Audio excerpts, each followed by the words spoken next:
Assalamualaikum warahmatullahi wabarakatuh. Selamat siang teman-teman semua. Sebelumnya perkenalkan, nama saya Renate Batul Jannah dengan NIM J1B02410019. Nah, jadi pada kesempatan kali ini saya akan mempresentasikan PowerPoint saya terkait analisis unsur cuaca dan iklim. Jadi jurnal yang akan saya bahas di dalam PowerPoint ini tentang bagaimana beberapa unsur cuaca seperti suhu udara, curah hujan dan kelembapan dianalisis untuk memahami dan kondisi iklim serta perubahan yang terjadi di suatu wilayah. Oke, baik. Jadi pada slide kedua ini berisi terkait identitas jurnal ya, identitas jurnal yang saya ambil. Jadi sebelum masuk ke isi pembahasan, berikut merupakan identitas jurnal yang saya review. Jadi slide ini memuat informasi mengenai judul jurnalnya, yaitu analisis unsur cuaca dan iklim melalui uji Mankendal multivariat. Nah, ada juga nama penulisnya, ada Miftahudin, ada nama jurnal, volume, serta tahun terbitnya. Jadi informasi ini penting untuk menunjukkan bahwa sumber yang saya gunakan berasal dari publikasi ilmiah yang dapat dipertanggungjawabkan.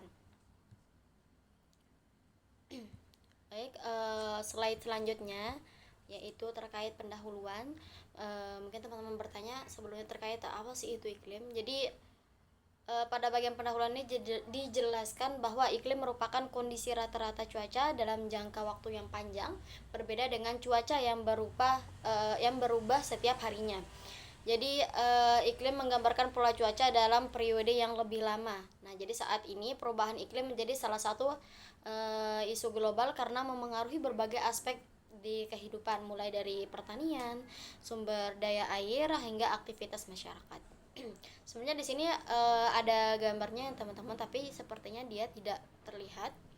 Baik, ke slide selanjutnya. Jadi di slide 4 ini terkait dengan masalah perubahan iklim. Nah, jadi jurnal ini juga menjelaskan dua permasalahan utama. Yang pertama adalah kondisi iklim saat ini yang menunjukkan adanya perubahan pola suhu maupun curah hujan akibat faktor alam maupun aktivitas manusia. Sedangkan yang kedua adalah dampaknya seperti meningkatnya kejadian cuaca ekstrim, gangguan terhadap sektor pertanian, serta meningkatkan risiko bencana hidrometeorologi. Nah, pada slide yang kelima di sini saya mencantumkan tujuan penelitian. Jadi penelitian ini memiliki tiga tujuan utama.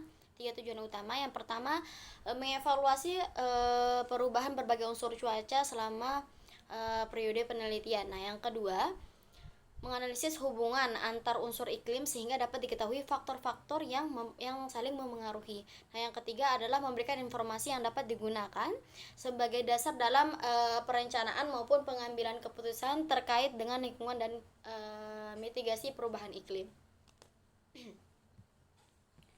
Slide yang keenam di sini ada metode penelitian, yaitu menggunakan data cuaca dari BMKG dengan rentang waktu sekitar dari tahun 2005 hingga tahun 2024. Selanjutnya data dianalisis menggunakan metode statistik seperti analisis deskriptif dan juga kovarians sehingga dapat diketahui pola perubahan maupun hubungan antar variabel iklimnya. Selanjutnya ada unsur iklim yang diteliti atau hasil suhu udara. Jadi dalam penelitian ini terdapat tiga unsur utama yang dianalisis ya. Ya, ini. Dalam penelitian ini terdapat tiga unsur utama yang dianalisis. Yang pertama adalah suhu udara sebagai indikator tingkat panas suatu wilayah. Yang kedua ada curah hujan yang menggambarkan jumlah presipitasi. Di sini saya juga sudah memberikan gambarnya. Dan yang ketiga adalah kelembapan udara yang menunjukkan banyaknya kandungan uap air di atmosfer.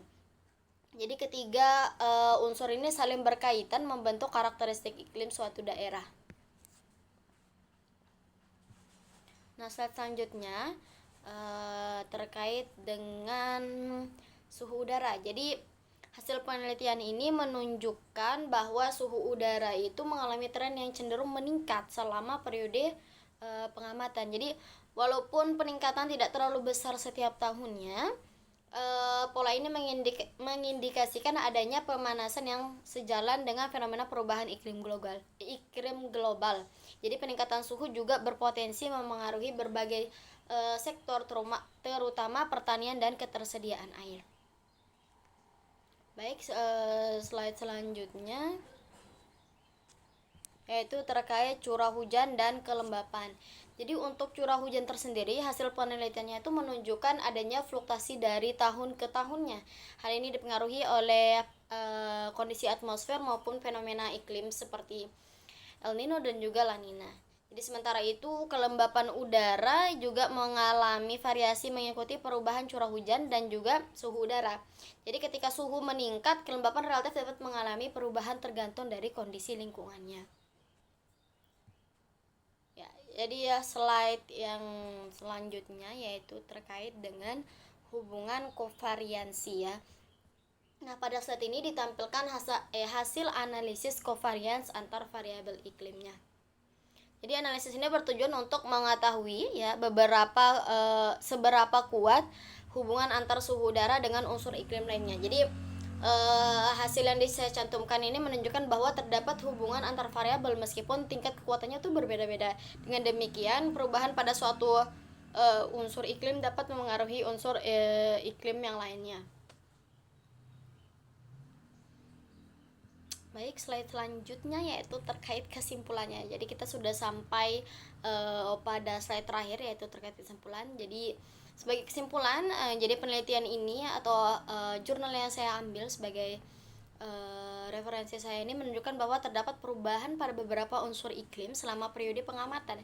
Jadi suhu udara cenderung meningkat sedangkan curah hujan dan kelembapan itu menunjukkan pola yang berfluktuasi. Jadi analisis statistik juga memperlihatkan adanya hubungan antar iklim sehingga pemantauan secara berkelanjutan sangat penting untuk mendukung perencanaan dan mitigasi perubahan iklim. Jadi itu dia presentasi dari saya. Kita sudah sampai slide terakhir. Jadi sekian, terima kasih. Mohon maaf apabila ada salah kata dalam saya mempresentasikan hasil review saya. Wabillahi taufiq wal hidayah. Wassalamualaikum warahmatullahi wabarakatuh.